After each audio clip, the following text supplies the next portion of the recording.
Welcome to another exciting episode of Gibbon Travelogue. I'm Lillian. And I'm Gilbert. And today we're in Shaolin Temple.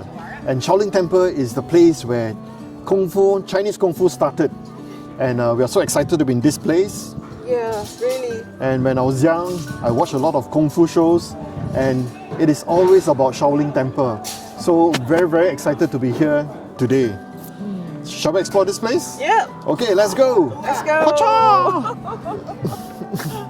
When I was a young boy, I grew up watching countless Kung Fu shows about Shaolin Temple, 36 Chambers of Shaolin, Shaolin Temple, and all the legendary heroes from Lewis Charles' novels filled my imagination and shaped the way I saw Chinese martial arts. In our previous episode, we explored the Longmen Grottos, Guanling Temple, the historic White Horse Temple, and enjoyed the famous Luoyang water banquet.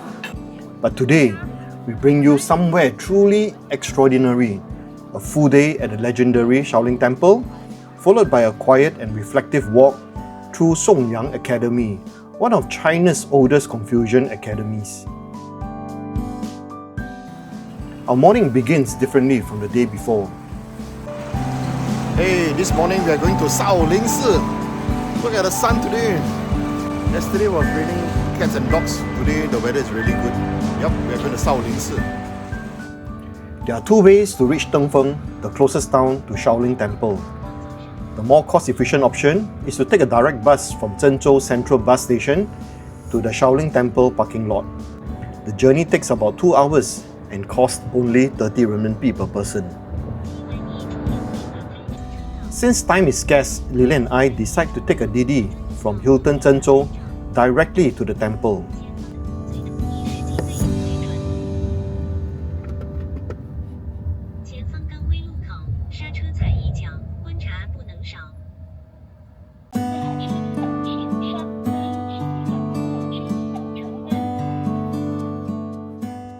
The ride takes just an hour and a half, passing through the landscapes of Henan until the silhouette of Mao Song appears before us. As we approach Dengfeng, something immediately captures our attention. We see so many young students practicing Wushu. Dozens of them move in unison, their shouts echoing across the town. I suppose over here, Kung Fu is not just a hobby, it is a way of life.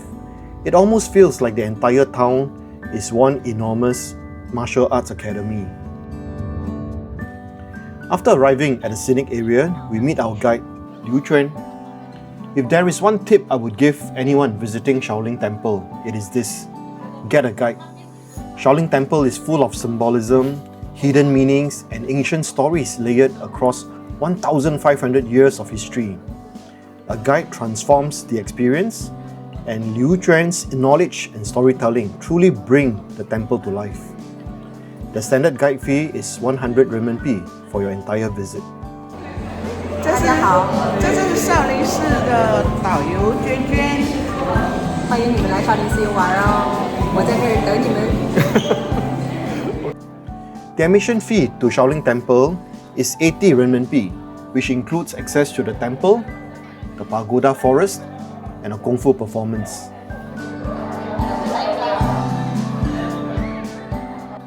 Before entering the main temple complex, we walk past a huge training ground filled with rows of students practicing movements that shake the air with power and rhythm.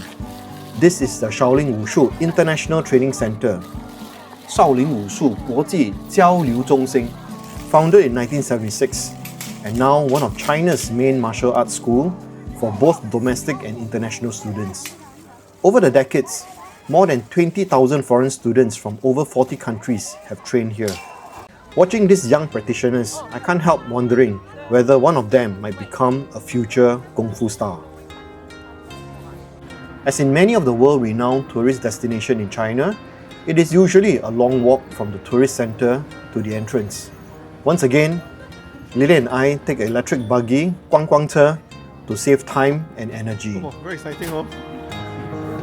I'm so impressed with the school.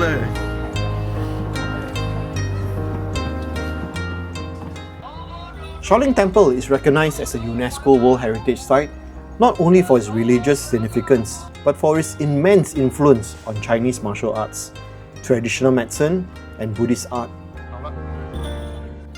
Shaolin culture rests on 4 pillars: Chan Buddhism, martial arts, Buddhist art, and traditional medicine. And through this, the temple has shaped Chinese culture for centuries. Passing through the iconic Shaolin Temple gate, Sanmen feels like crossing into another world. The famous Shaolin calligraphy, attributed to Emperor Kangxi, hangs above us.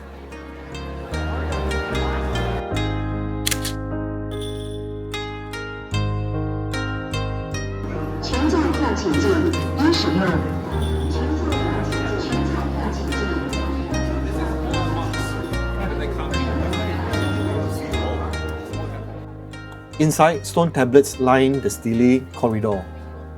These ancient steles record centuries of imperial visits, monastic achievements, and historical events, like a vast open-air library carved into stone.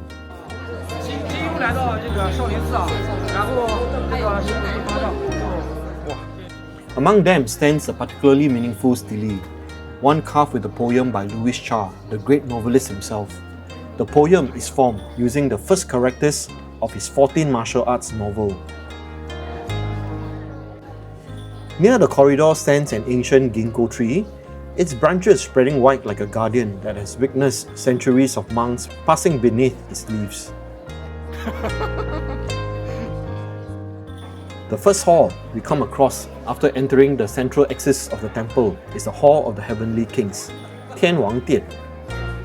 Right above, you can see a plaque with the wordings 天下第一主庭. This is because Shaolin Temple is regarded as an ancestral monastery, 主庭, of Chinese Chan Buddhism.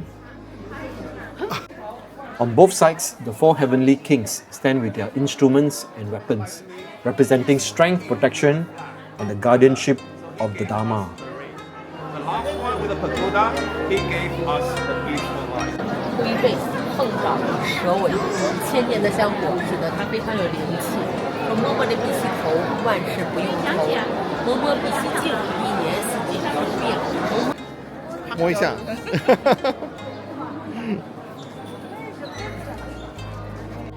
Further inside the temple lies the Mahavira Hall, 大雄宝殿, the spiritual heart of Shaolin.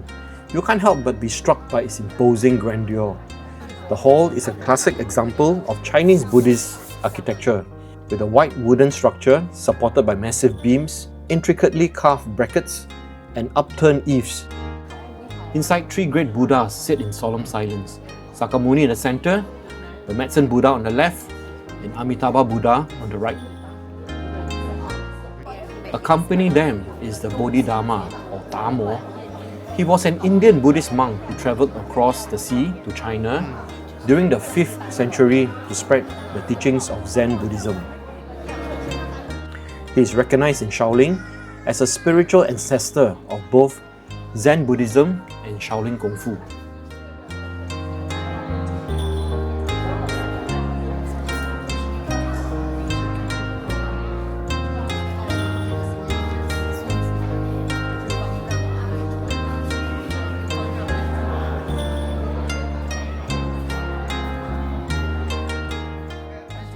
Next, we arrive at the Sutra Library Hall, Changjingge, where scriptures and ancient Buddhist texts were stored.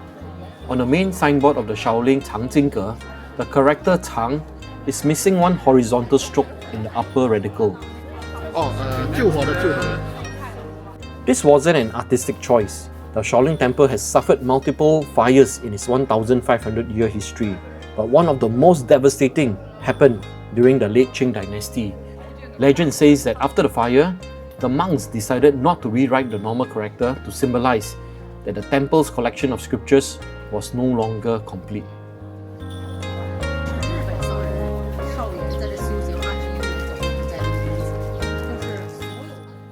We continue to the modest but deeply meaningful Li Xue Pavilion.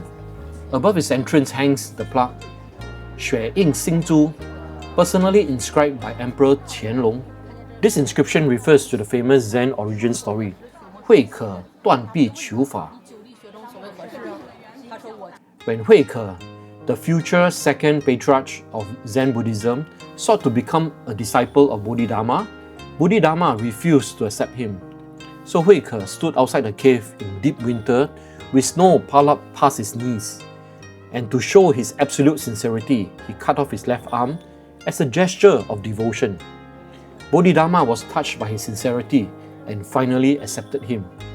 Many visitors walk past this small pavilion without knowing its significance, but for those familiar with Zen history, it is one of the most moving spots in the temple. Crossing a small stone bridge, we come across the carved images of the I Ting Ting, the classic Qigong scripture which I associated with an invincible Kung Fu technique in Jing Yong's novel Tianlong Papu.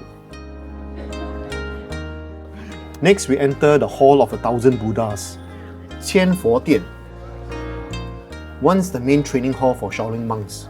The stone wall here is unlike anything we have ever seen. It is covered in hundreds of deep dents worn down by centuries of practice. Each mark in the stone is a silent testament to discipline. Staring into the hall, surrounded by ancient murals of meditation and martial art training, we can feel the echoes of the past.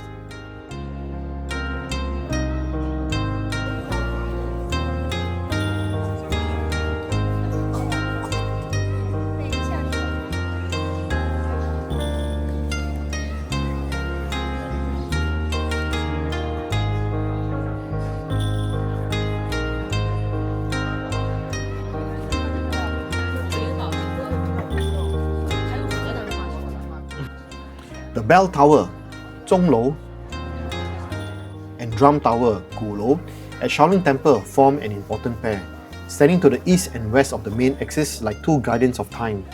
They are not just architectural ornaments, but they are vital to the daily rhythm of monastic life. After exploring the main structures, we pass the Shaolin Pharmacy and Water Hall, which reflect Shaolin's 800-year tradition in medicine. Since Lilian's left leg had been stiff recently, we decided to speak to a physician monk. He examined her leg and suggested that massage wouldn't help. Instead, he recommended the temple's herbal plasters. 你最不舒服的地方是就在这一块。哎呦，这个痛。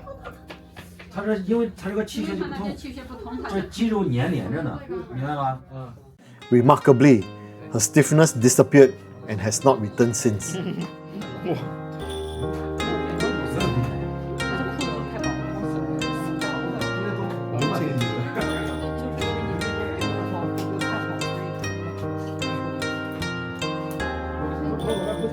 我老婆怕热。 For lunch, we stopped at a small restaurant within the Scenic area called Xia De Wei.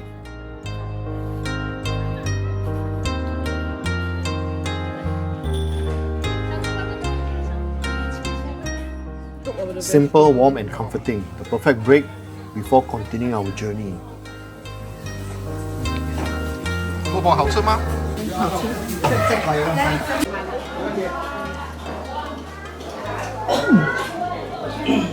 This jiaozi quite nice. The Pagoda Forest of Shaolin Temple is one of the most remarkable cultural landmarks in China. Located just 300 meters west of the main temple, it serves as a resting place for the successive eminent monks of Shaolin Temple, preserving the memory of generations of masters who dedicated their lives to Chan Buddhism and martial arts. Some pagodas rise only a few meters, simple and elegant, while others soar over 15 meters with multiple tiers, elaborate eaves, and intricate carvings. Each pagoda tells the story of a monk's life, rank, and contribution to Shaolin Temple. Spanning an area of approximately 14,000 square meters, the forest contains a total of 248 pagodas built across a remarkable span of time, from the Tang Dynasty through the 5 dynasties, Song, Jing, Yuan, Ming, and Qing dynasties, all the way to modern times. Experts consider the Pagoda Forest the highest cultural relic value in the country. For anyone visiting the Shaolin Temple, The Pagoda Forest is a direct encounter with history and the living legacy of one of China's most legendary monasteries. Our final stop at Shaolin Temple is a martial arts performance hall.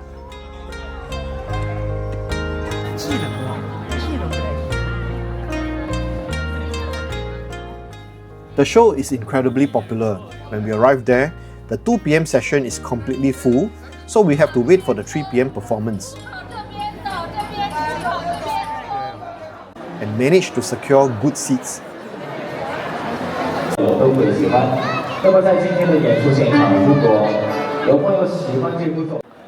What follows is a stunning display of martial arts mastery, powerful fist forms, staff techniques, animal styles, iron body qigong demonstrations, astonishing acrobats, and impressive weapon routines.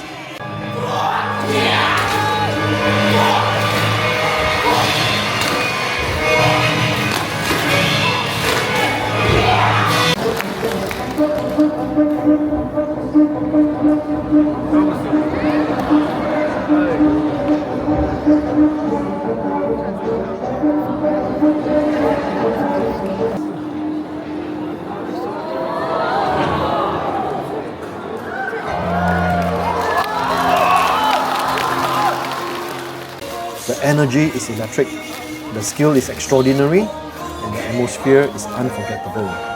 Watching the monks perform feels like witnessing centuries of tradition condensed into half an hour.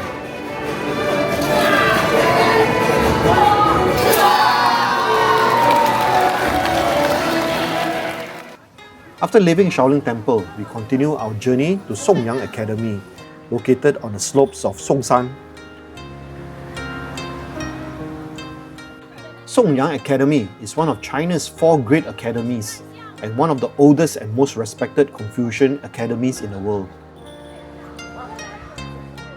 Unlike Shaolin, where discipline is expressed in movement, meditation, and martial practice, Songyang Academy is a century of learning, reflection, and philosophical cultivation. Walking through its quiet courtyards, we immediately sense that this is a place where minds were shaped over centuries and where scholars debated the Confucian classics.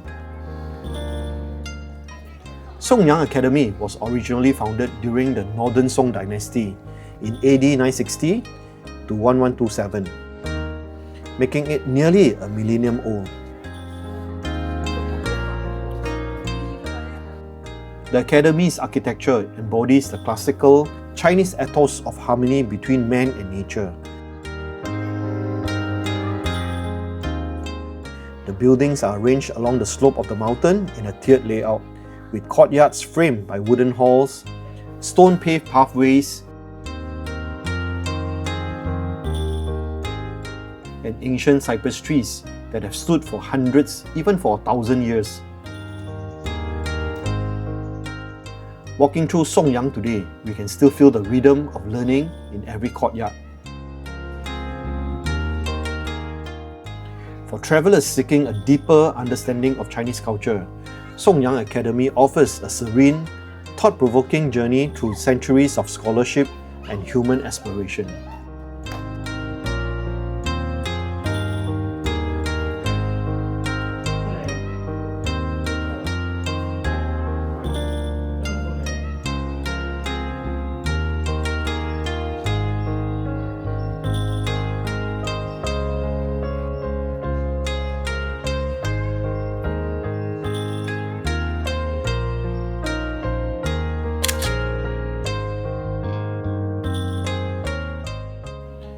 With that, we head back to Zhengzhou.